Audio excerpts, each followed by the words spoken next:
Hello guys, and welcome to this video where I'm going to be showing you how to connect your Xero account to your Payoneer. So the first thing you have to do is to log into your Payoneer account and scroll to the last option. Choose the last option here, manage, then scroll and choose these business integrations.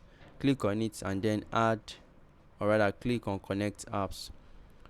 It will bring us to a page where we can select the Xero app or the Xero app connection option here. Yeah, so we can reconcile our Payoneer transactions in Xero. So we can just click on Xero, and all we have to do is to connect. Then it will bring us to a page where we can log in.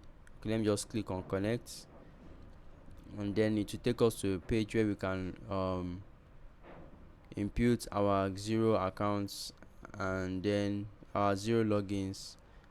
Don't have a Xero account, so there will be no need for that, but in your case you can just input the your details and click on login. It would automatically connect to your Xero to your Payoneer account. If this video has been helpful to you in any way, please let me know in the comment section, and I will love to see that. Also, please subscribe to the channel. We are actively trying to grow, so uh, do have a great day.